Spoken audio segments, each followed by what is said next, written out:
Estamos começando mais uma aula no AVA, Colégio Militar de Manaus, os meus alunos do terceiro ano. Hoje nós vamos começar uma aula de História da Arte a partir do impressionismo até as vanguardas. Nós vamos ver o impressionismo, vamos ver o pós-impressionismo e por aí vai. Mas vamos começar, lembrando da nossa última aula, que foi o realismo. Durante o realismo, nós terminamos, concluímos em um quadro desse senhor aí, que é o Manet. O nome dele é Manet. A gente costuma chamar aqui no Brasil de Manet, mas a pronúncia em francês é Manet.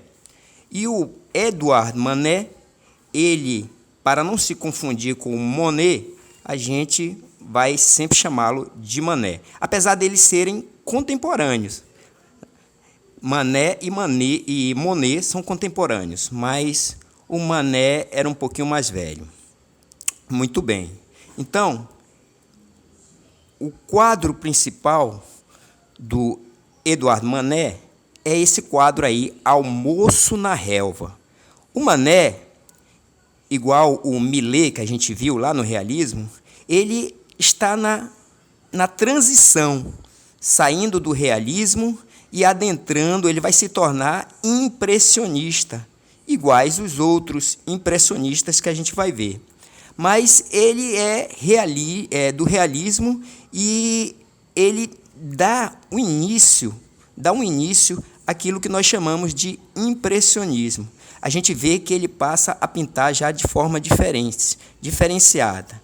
Nós temos nesse quadro aqui, o Almoço na Relva, do Manet, de 1863, uma figura inusitada. Esse quadro, ele foi recusado, inclusive, pelo Salão de Arte de Paris, o famoso, porque, como a gente já viu, o Salão, ele sempre prezava, principalmente, pelo neoclassicismo. Ele era academicista, o Salão, e sempre só expunha no Salão aqueles que os seus juízes do Salão colocava como arte acadêmica, arte neoclássica. E o Manet, ele fez esse Almoço na Relva, que foi, para a sua época, muito afrontoso, Foi uma afronta, de certa forma, para o Salão da academia. No entanto, a gente sabe que o Salão ele estava preso, fixado, ele engessava os artistas. E o Manet, ele quis exatamente mostrar que, como outros do realismo já havia feito, como Gustave Courbet, que a gente viu, mostrar que para a arte existem outras visões, outras formas de ver. Então, o que nós temos aqui? Primeiramente, esses homens aqui, bem vestidos, e essa mulher desnuda aqui. Isso foi uma afronta. Por quê?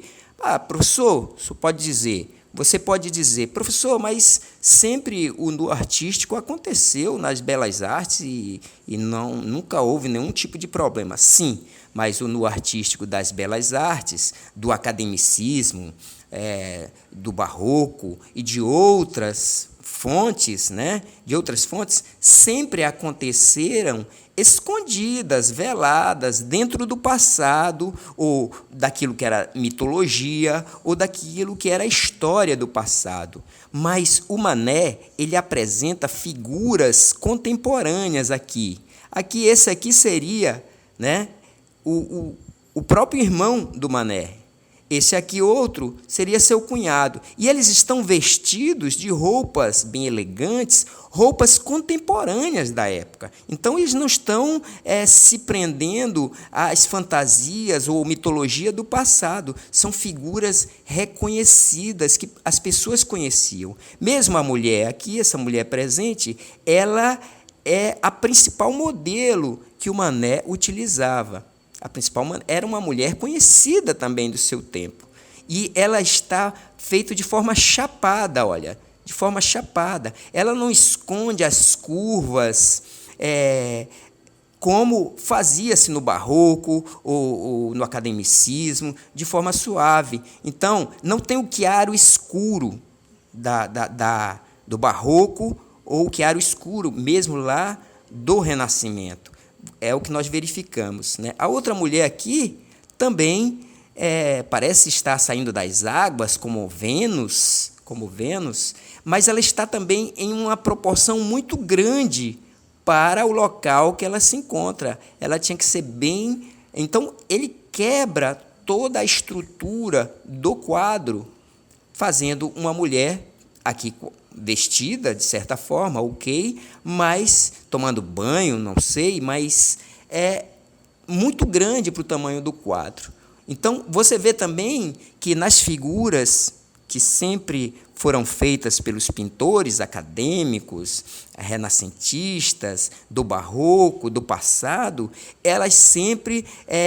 essas figuras sempre, quando estão desnudas, apesar de estarem escondidas no passado, na mitologia, elas nunca encaram de frente o observador. Veja que essa encara de frente o observador. Ela olha de frente, né, o observador para causar um certo transtorno ao observador. Ela encara o observador. Então, toda essa colocação fez com que a academia não compreendesse que o que se queria colocar aqui é uma outra visão, uma outra forma de pintura e de não estar preso ao engessamento que a Academia de Belas Artes, as academias como um todo, levava aos artistas, certo? Então, mas esse quadro do Manet, ele foi feito também a partir de quadros antigos, como esse que nós estamos vendo agora. Estamos vendo esse quadro aqui, O Julgamento de Paris, de Marco Antônio Raimondi. Na verdade, uma gravura feita pelo Rafael Sanzio em 1517. E nós vemos aqui, exatamente da onde a releitura do Manet saiu. Mas aí você vê que as figuras femininas aqui, né, e as figuras dos homens, elas estão escondidas na mitologia e no passado. Não são figuras atuais como a do Manet. Outra que a gente pode ver aqui é o Concerto Campestre, de Giorgione, em 1509. Né? Veja, está aqui 2 homens vestidos e mulheres nuas. Mas veja que elas não encaram, e elas estão cobertas de uma certa forma mais amena, mais tranquila. Não encara, contudo, a fisionomia, como essa aqui, que encara as pessoas. Né? Enquanto esses 2 homens bem vestidos também, né, parece que conversam entre si. Então, esse quadro foi parar também no Salão dos Recusados, né, um salão que teve e que a gente vai ver agora quando for verificar o impressionismo. Então, o Manet foi muito importante para o impressionismo, e o impressionismo surge em 1874. Em 1874, aconteceu que esses artistas impressionistas, como o Manet também, né, eles foram recusados pela academia. E, quando eles foram recusados pela academia, eles recorreram a Napoleão III. E Napoleão III, que estava com a sua popularidade baixa, abriu um local para eles poder expor os seus quadros. Esse local ficou conhecido como o Salão dos Recusados. Né? Temos aqui o Campo de Paupoulas, né? Do Monet, não é do Manet, é Monet, ok? Vamos ver aqui o Monet. Esse cara é o Monet. Então, o Monet é o principal nome do impressionismo, porque foi a partir do seu quadro Impressão Nascer do Sol, né, que um crítico de arte, Louis Leroy, viu esse quadro e falou de forma pejorativa, dizendo que o quadro parecia mais uma impressão desses impressionistas que não sabiam pintar ou que tinham preguiça de pintar. Então, o Louis Leroy chamou de impressionistas de forma pejorativa, mas que logo caiu como uma luva para os impressionistas, né? E o quadro impressionista foi esse aí que o Louis Leroy criticou, Impressão Nascer do Sol, do Claude Monet. O Monet, não é o Manet. E essa impressão, você vê que os impressionistas, como o próprio Gustave Courbet, lá do realismo, passou a pintar fora, a sair do seu ateliê, os impressionistas foram muito mais além disso. Os impressionistas, eles passaram a pintar fora dos seus ateliês, nas praças, nos campos, nas florestas, em todo lugar. Por quê? Porque o principal para o impressionista era captar o momento da luz do sol incidindo naquilo que estava sendo pintado. Então, os impressionistas não davam mais para pintar como o Leonardo da Vinci, né, que passou mais de 3 anos, mais de 4 anos pintando a Mona Lisa, né, fazia um pouquinho aqui. E por quê? Porque o sol, ele modifica, ele altera. Então, o impressionista, ele tinha que pintar com pinceladas rápidas para ele pegar somente essas cores, né, da luz do sol. É uma época em que já havia estudos da luz, né, da cor-luz. Isaac Newton já havia feito o estudo do espectro da luz e, portanto, a fotografia também já estava acontecendo.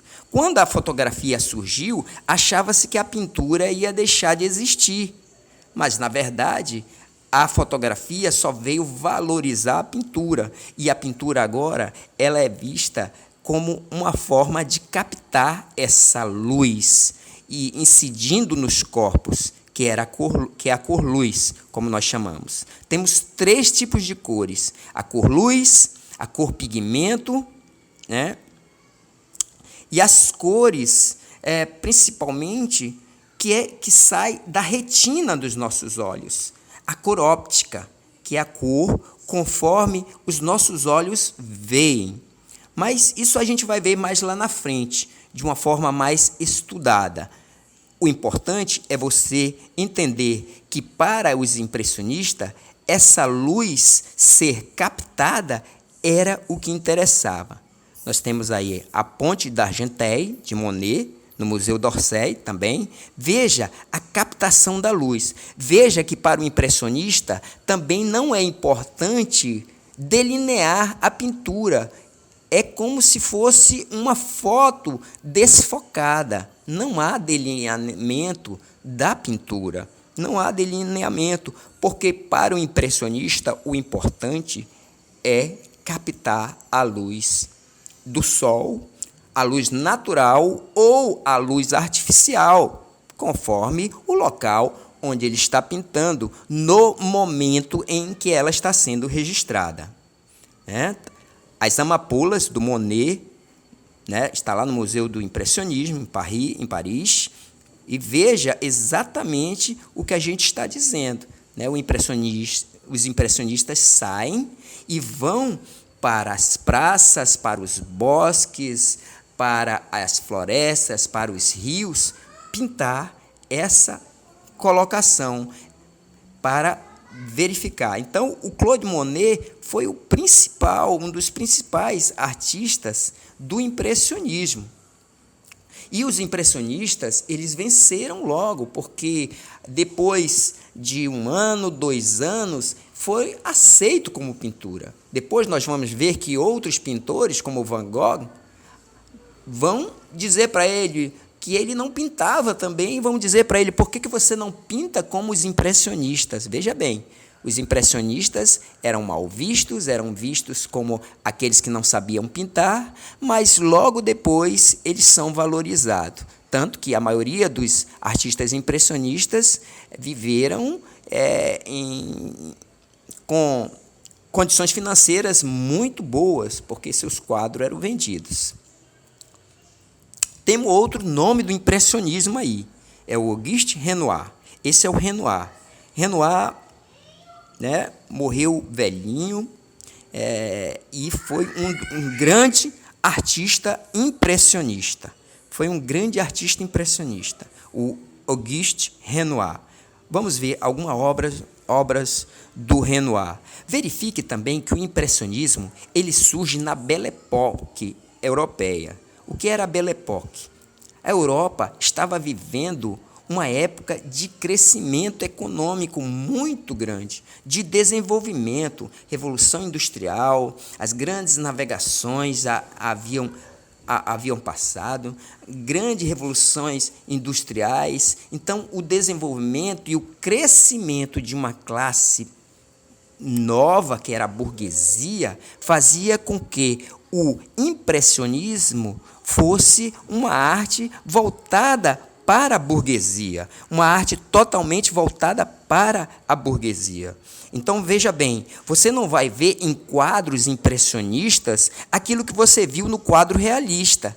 No realismo, você via figuras de pessoas pobres, tristes, pessoas miseráveis. Aqui não, você vê pompa, você vê festas, jantares, pessoas bem vestidas, bem abastadas. Essa era a valorização do impressionismo, né? Valorizado pela alta burguesia europeia da Belle Époque.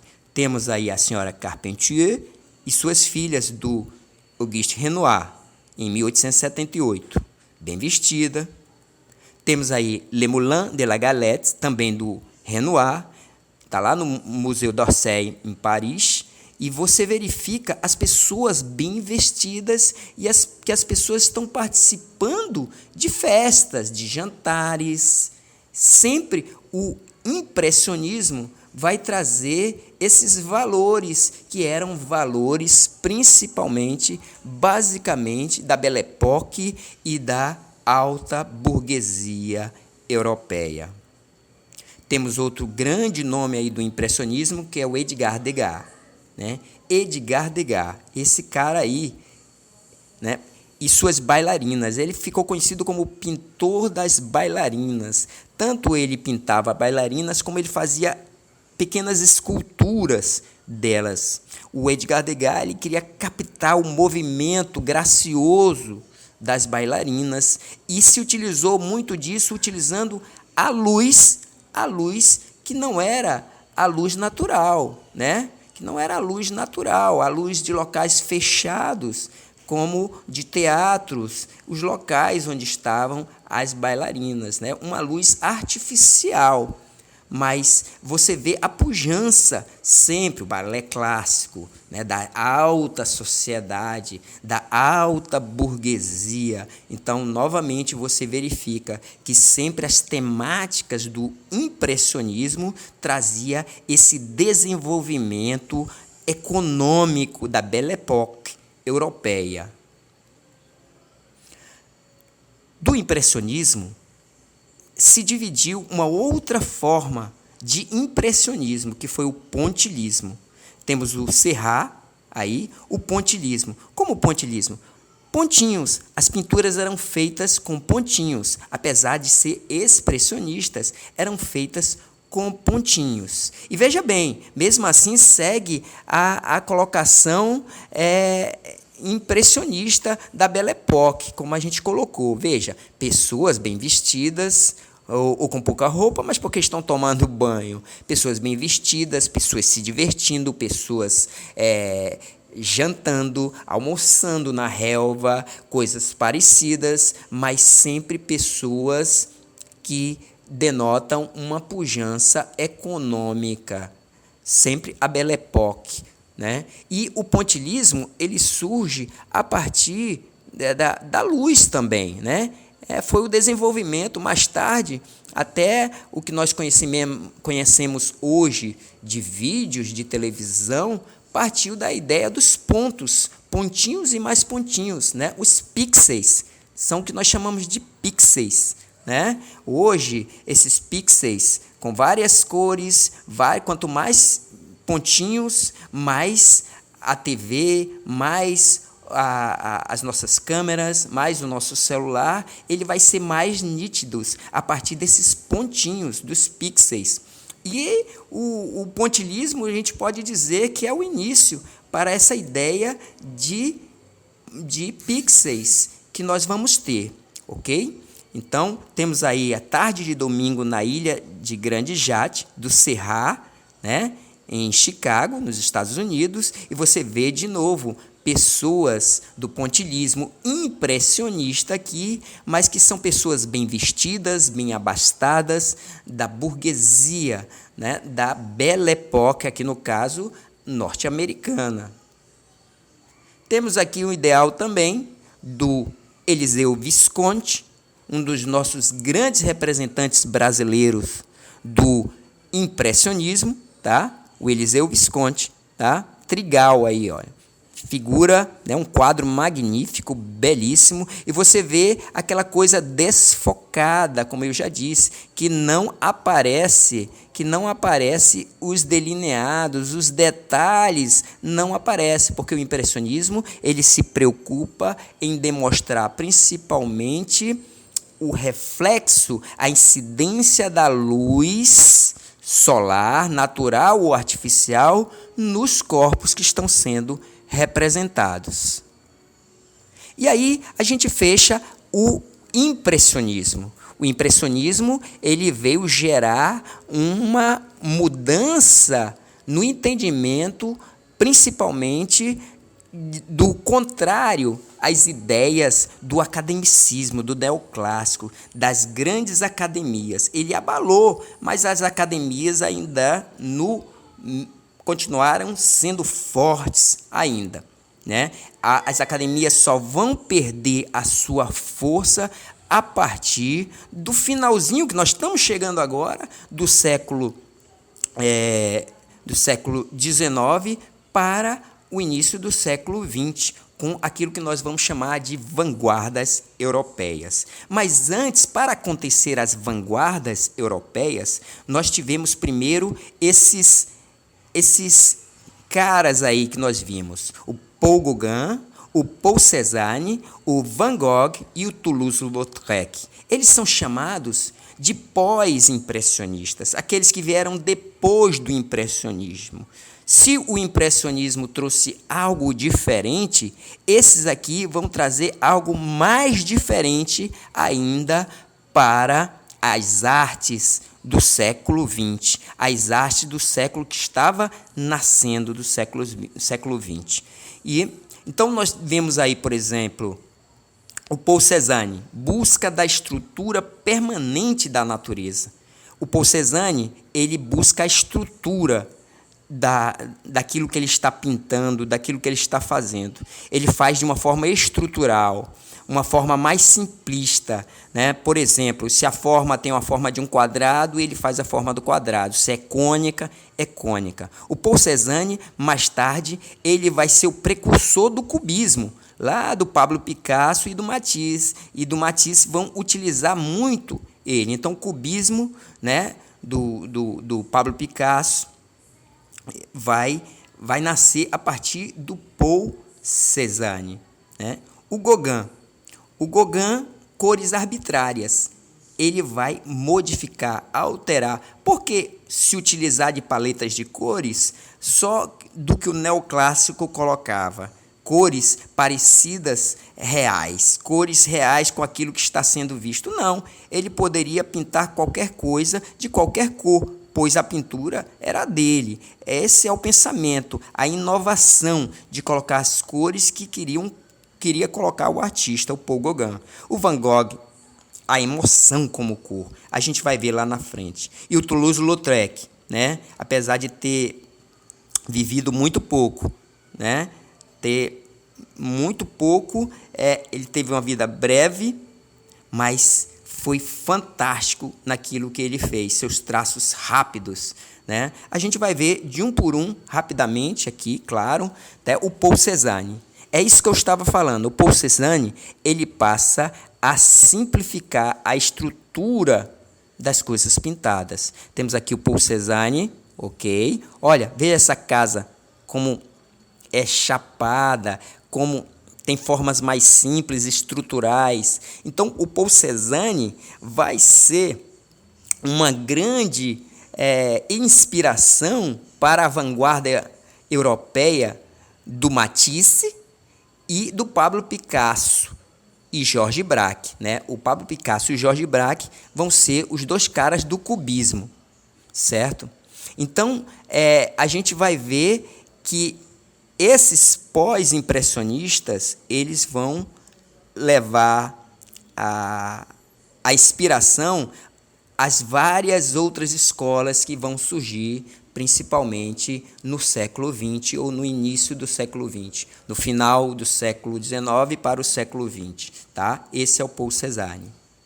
E aqui nós temos uma obra do Paul Gauguin. Veja que o Paul Gauguin, ele não tem problema nenhum em fazer o delineado. Olha o delineado. Olha o delineado. E as cores, olha, esse cachorro aqui vermelho. Não existe cachorro dessa cor.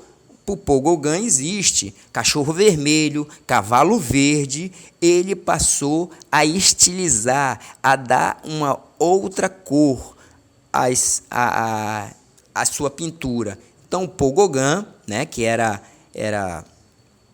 ele era uma miscigenação de francês com peruano, né? Ele se dizia um príncipe inca, né? Um príncipe inca. Então, o Paul Gauguin, ele foi muito amigo do Van Gogh, né? Inclusive, eles moraram juntos em uma certa época.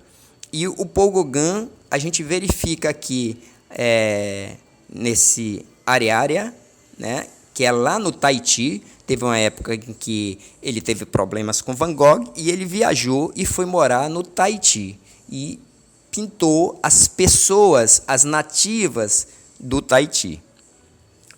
Temos o Cristo Amarelo, também do Paul Gauguin, fantástico, mas não existe Cristo Amarelo. Existe, agora existe. É isso que o Paul Gauguin colocou, os delineados aparecendo, né? Vai fundar as nossas histórias em quadrinhos da atualidade, né? Então, olha só, esse é o Paul Gauguin, ok? O Paul Gauguin. Então, Cristo Amarelo, fantástico, né? Seus quadros, é um dos quadros mais bem arrematados, mais caros, que já foram arrematados por esses príncipes árabes aí. Então, é o Paul Gauguin. Temos outro aqui do Paul Gauguin, fantástico, né? Nós tivemos aqui em Manaus o Hahnemann Bacelar, nosso pintor Hahnemann Bacelar, que já faleceu faz muito tempo, na década de 60. E o Hahnemann Bacelar, ele era conhecido como o Gauguin do Amazonas. E ele pintava muito suas obras, né, que está lá na Pinacoteca do estado do Amazonas, muito parecido com essa aqui. Mulheres de Tahiti da Praia. Esse é o Paul Gauguin. Veja o delineado preto, veja as cores, veja a diferença, tudo diferente daquilo que já havia sido feito anteriormente no mundo da pintura. E temos aqui o autorretrato do Van Gogh, né? Esse autorretrato aqui é quando ele cortou a orelha. Ele brigou com Paul Gauguin, discutiram e ele cortou sua orelha, porque eles eram muito amigos. Foi quando Paul Gauguin foi para o Tahiti e ele cortou sua orelha. O Vincent Van Gogh teve vários tipos de problemas, a gente sabemos, e no seu período ele viveu muito pouco, né? Mas fez mais de 2.000 quadros. Para quem pintou somente em 10 anos, foram 10 anos de pintura a sua vida, 10 anos de pintura, 2.000 quadros, são obras gigantescas comparado com o tempo que ele teve. Não conseguiu, aliás, conseguiu vender um quadro apenas em toda a sua vida, mas foi para o seu irmão Theo. Seu irmão Theo é que comprou o seu quadro, né?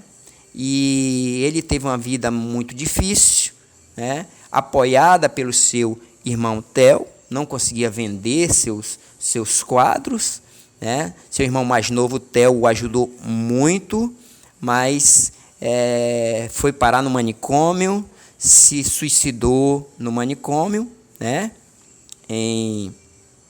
Enfim, o Van Gogh teve todas essas dificuldades, né? Mas você vê que o Van Gogh ele passa a pintar como ninguém, utilizando as cores de forma chocante, né? Hoje ele é considerado um gênio da pintura, mas ele não foi sempre assim. Olha o Van Gogh aqui, Os Comedores de Batatas, né? Os Comedores de Batata, em 1885, Van Gogh era realista.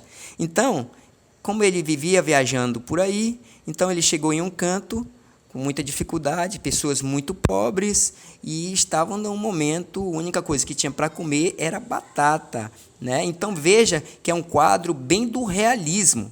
Mas o Van Gogh conheceu as famosas pinturas japonesas, muito coloridas, e conheceu os vários impressionistas. Isso influenciou muito a vida do Van Gogh, que passou a pintar de outra forma, que na época não era aceito. Chegavam para ele e diziam: mas por que você não sabe pintar? Por que você não pinta como os impressionistas? Interessante que há pouco tempo os impressionistas também eram ditos que não sabiam pintar, mas agora queriam que o Van Gogh pintasse como os impressionistas.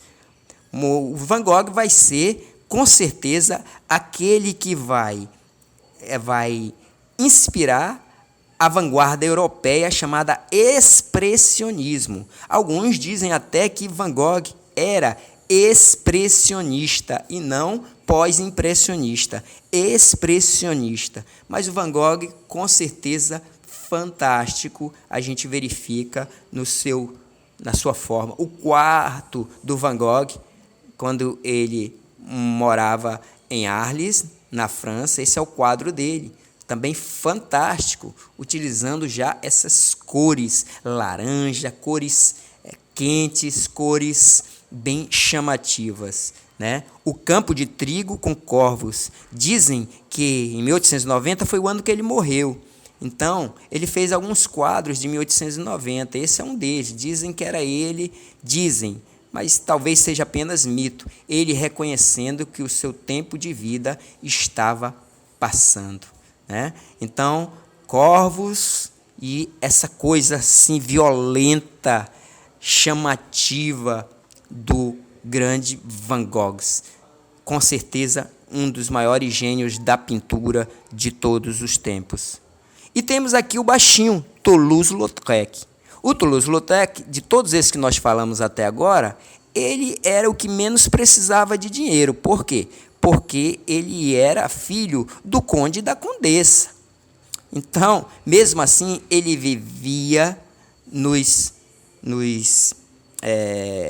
Moulin Rouge, ou seja, nos locais de Paris, onde a noite acontecia, né? Naquele tempo, teatro e cabaré se misturavam, então a arte do teatro não era muito bem visto, né? pela a sociedade, mas que os grandes homens da sociedade, né, veladamente, não saíam de lá, dos cabarés, né? Em suas casas, no seio da sua família, eles tinham um papel todo de bem, né, bem organizado e tudo mais, de pudor, mas viviam sempre nos cabarés, né? Claro, deveria não ser todos, mas que é uma grande massa de Paris, dos grandes homens de Paris, viviam nos teatros, né, ou nos cabarés, né, digamos assim,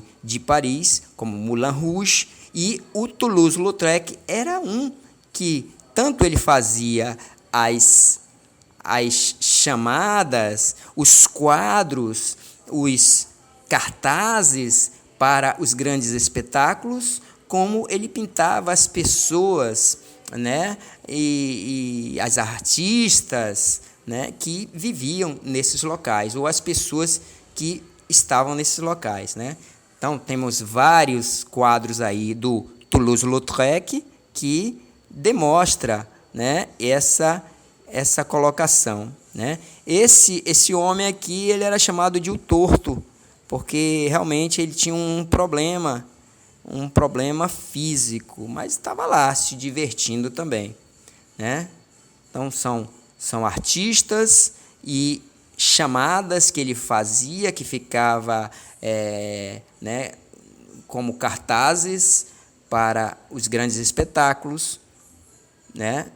No circo. Na verdade, esse circo não era simplesmente o Circo de Paris, mas era onde tinha esses espetáculos, né? Temos aqui do Toulouse-Lautrec um quadro que ele fez com pastel a óleo. Ele fez o Van Gogh. Olha aí, o Van Gogh aqui. O Van Gogh que tomava a bebida naquele tempo era absinto. Não é uma coisa boa de se tomar, mas era o que se tinha, né? Então, o Van Gogh aqui, nesses locais de show, nesses locais de espetáculo, nesses locais das noites parisienses. Tá aí o Van Gogh, do Toulouse-Lautrec, né? Pessoas da sociedade que estavam nesses locais também. Ele registrava tudo, né? As atrizes, os artistas, né?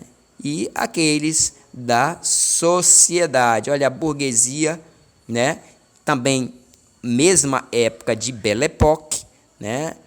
Então, a questão econômica burguesa europeia era evidenciada também no pós-impressionismo, né? Tá aí o Toulouse-Lautrec, uma fotografia, né? Uma fotografia, veja que ele era bem baixinho, o Toulouse-Lautrec, isso é uma fotografia, e na fotografia ele está fazendo este quadro. Olha que fantástico, olha que fantástico, olha que registro, olha que pintura fantástica também com seus traços, né?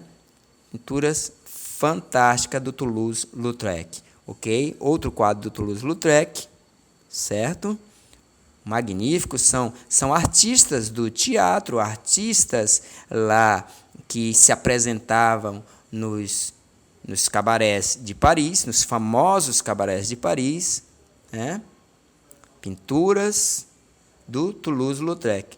Ele pintando uma madame, aqui, né? Também o Toulouse-Lautrec, ok? Ele fazendo ele mesmo, não sei, é um estudo fotográfico aí, né, um trabalho, uma montagem fotográfica do Toulouse-Lautrec para ele fazer ele mesmo. Muito bem. E temos a mãe, aqui a condessa, a mãe do Toulouse-Lautrec, né? E mais outro quadro, né? Uma personagem dos cabarés do Toulouse-Lautrec, outra artista aqui, Arlequins, uma artista conhecida dos cabarés, do Moulin Rouge, em Paris, ok? Muito bem. O Toulouse-Lautrec foi fantástico por ser o iniciante, podemos dizer, porque ele trabalhava com várias formas de litografia, de gravuras, né? O iniciante dos outdoor, a gente pode dizer, dos grandes cartazes, né? Está aqui, veja, onde hoje é o Museu Toulouse-Lautrec, era a casa, e que casa, né? Um palácio da família Toulouse-Lautrec, ok? E a gente finaliza aqui, né? Chegando próximo das vanguardas europeias, nós vamos só dar uma repassada, mas não vamos cobrar ela agora, né? O expressionismo, né? O fauvismo, o cubismo. Veja, esse aqui que a gente disse que o Paul Cézanne deu abertura para que surgisse o cubismo, né? Cubismo aí do Pablo Picasso, ok? Cubismo ainda Pablo Picasso, cubismo, futurismo, tá? Então, a gente finaliza aqui a aula de hoje. Pedimos para você assistir, né? Sempre estar aqui conosco no AVA do Colégio Militar de Manaus.